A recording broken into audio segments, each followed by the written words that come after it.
Welcome students, welcome to sky teaching academy.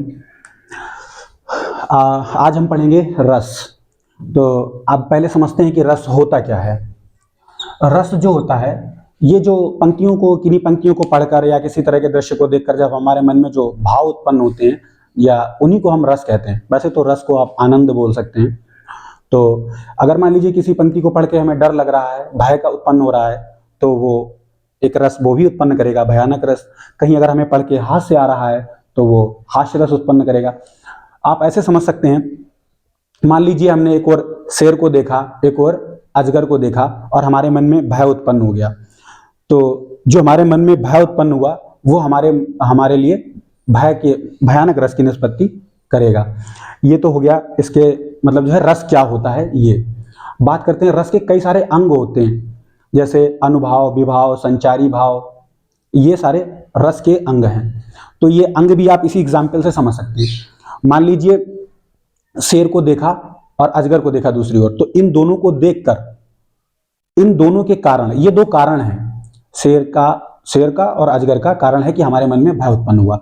तो कारण जो होता है वो विभाव के अंतर्गत आता है, और इन कारणों से जो हमारे मन में विकार, मतलब जो भी हमारे शरीर में जो अनुभव होंगे, जैसे कपकपी आना, दांत बाहर आ जाना, इस तरह की जो प्रतिक्रियाएं हमारे शरीर से होती हैं, वो शारीरिक क्रियाएं अनुभाव के अंतर्गत आती हैं। तो कारण हो गया विभाव में, और जो शरीर जो हमारा प्रतिक्रिया देगा वो हो जाएगा अनुभाव में। और क्षणिक जो हमारे मन में विचार आते हैं उनको हम संचारी भाव कहते हैं। और संचारी भाव 33 प्रकार के होते हैं लगभग। और स्थायी भाव, मुख्य रस जो भरत मुनि के शास्त्र में बताए गए, नाट्य शास्त्र में, उसमें 9 ही बताए गए थे। बाद में 2 रस और बढ़े हैं, भक्ति रस और वात्सल्य रस। उनकी चर्चा हम कभी कॉम्पिटिटिव के वीडियोस में कर लेंगे। तो अभी आप याद रखिए, मुख्य रूप से 9 रस हैं, जैसे कि श्रृंगार का रति है, करुण का शोक है, हास्य का हास, वीर रस का उत्साह, रौद्र रस का स्थायी भाव क्रोध है, भयानक रस का स्थायी भाव जो है वो भय है, अद्भुत रस का विस्मय, और बीभत्स रस का घृणा या जिगुप्सा स्थायी भाव है, शांत रस का निर्वेद या वैराग्य स्थायी भाव। तो ये इन सब के स्थायी भाव हैं, और स्थायी भाव ही याद रखना मुख्य बात है बच्चों। हम एक बार लिख देते हैं यहाँ पर, श्रृंगार का जो स्थायी भाव है वो रति है, ये इंपॉर्टेंट है। करुण का जो स्थायी भाव है वो शोक है, हास्य रस का स्थायी भाव हास है, वीर रस का उत्साह है, रौद्र रस का जो स्थायी भाव है वो क्रोध है,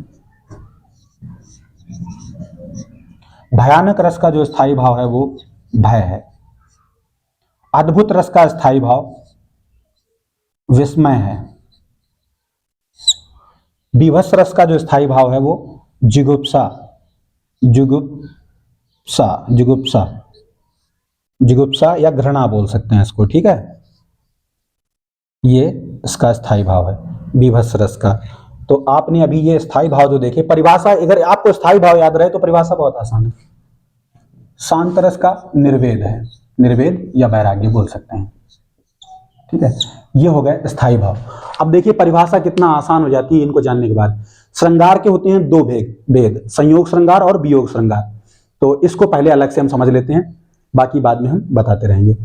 तो श्रृंगार रस के 2 भेद हैं, संयोग श्रृंगार और वियोग श्रृंगार। इसमें मुख्य रूप से बात यह है, जिन पंक्तियों में नायक नायिका के मिलने की बात की जाती है वहां तो होता है संयोग श्रृंगार, और जहां बिछड़ने की बात की जाएगी वहां वियोग श्रृंगार। तो आप बड़े आराम से इसकी परिभाषा लिख सकते हैं कि जहां नायक नायिका के मिलने या बिछड़ने की बात की जाती है वहां श्रृंगार रस होता है, ठीक है। उसके बाद इसके 2 भेद हैं, संयोग श्रृंगार और वियोग श्रृंगार। संयोग श्रृंगार जब नायक नायिका के मिलने से मन में रति का भाव जागृत हो और वह भाव संचारी भाव, अनुभाव एवं विभाव के साथ पुष्ट हो, तो वो संयोग श्रृंगार की निष्पत्ति करता है।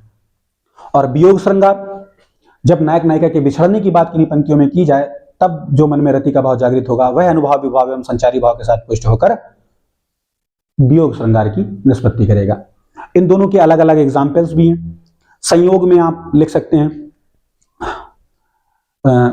संयोग श्रृंगार का एग्जाम्पल आप लिख सकते हैं, कंगन के नख की परछाई, जो आपने पढ़ा होगा। सीता स्वयंवर का एग्जाम्पल, कंगन के नख की परछाई पर टेक रही कलतारक नहीं, सॉरी, पहली पंक्ति इसकी अलग है।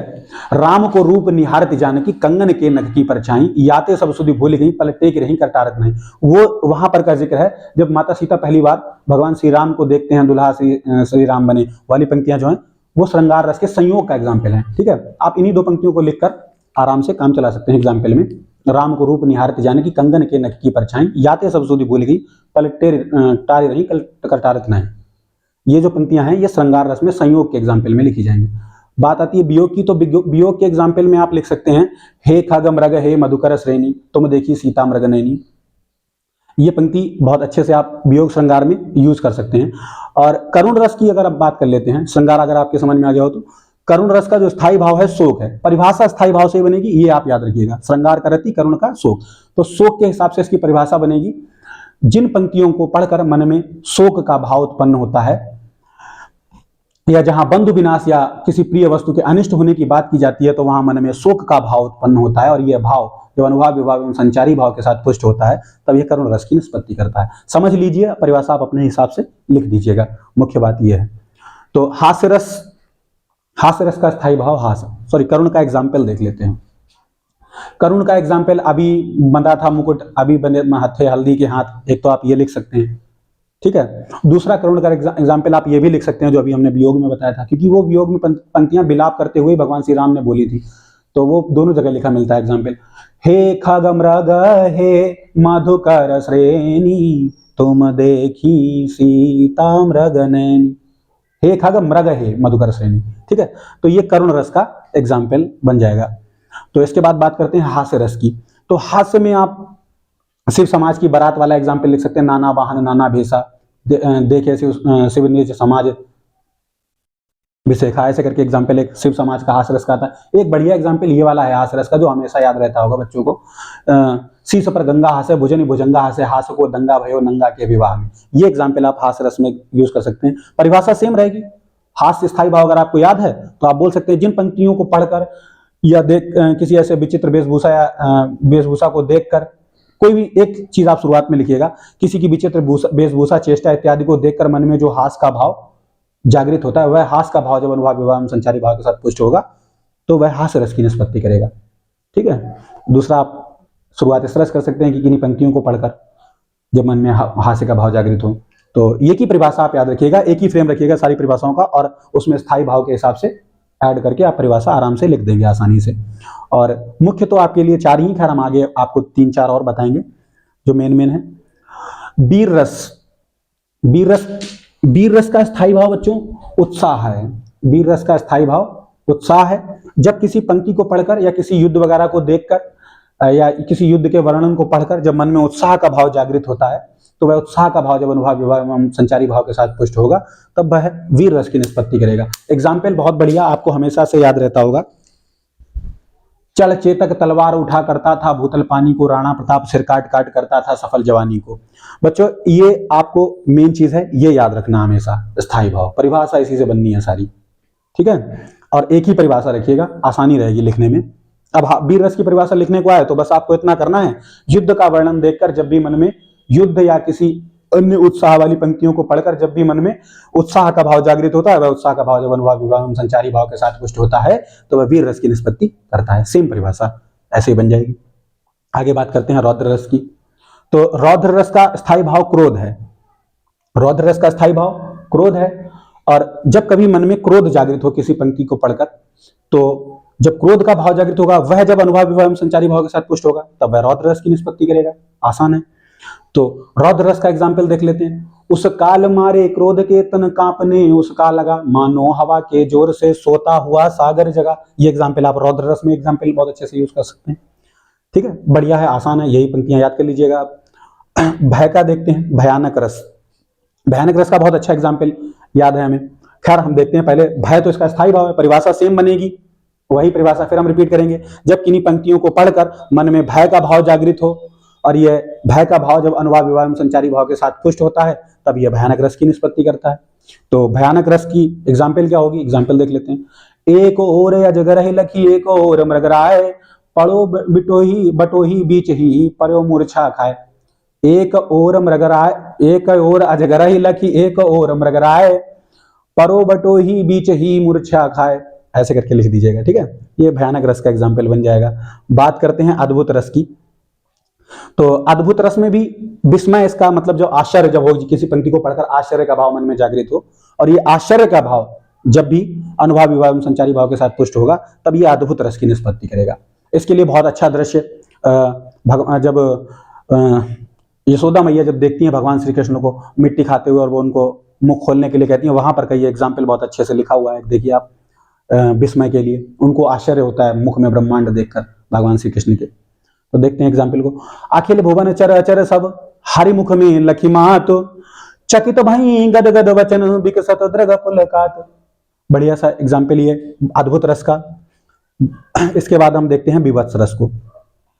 तो विभत्स रस, जहां कभी हमें किसी पंक्ति को पढ़कर घृणा का भाव मन में उत्पन्न हो, जब हमें लगे कि क्या मतलब जो है अजीब सा हमने देख लिया या पढ़ लिया, जब घृणा का भाव जागृत होगा तो वहां मतलब जो है जुगुप्सा का भाव जब जागृत होगा मन में, वहां पे विभत्स रस होगा। परिभाषा सबकी सेम है, बस आपको इतना ही बोलना है। जैसे विस्मय था तो आपको बोलना है कि जब कभी किन्हीं पंक्तियों को पढ़कर या किसी ऐसे दृश्य को देखकर मन में जब आश्चर्य या विस्मय का भाव जागृत होता है तो वह विस्मय का भाव जब अनुभाव विभाव संचारी भाव के साथ पुष्ट होगा तब वह अद्भुत रस की निष्पत्ति करेगा। सेम यहां पर भी वही हो जाएगा कि जुगुप्सा, तो जब कभी किन्हीं पंक्तियों को देखकर मन में घृणा का भाव या जुगुप्सा भाव जागृत होता है, वह भाव जब अनुभाव विभाव संचारी भाव के साथ पुष्ट होता है तब वह विभत्स रस की निष्पत्ति करता है। तो इस तरह से आप इसकी भी परिभाषा लिख देंगे, विभत्स रस की भी सेम परिभाषा बन जाएगी।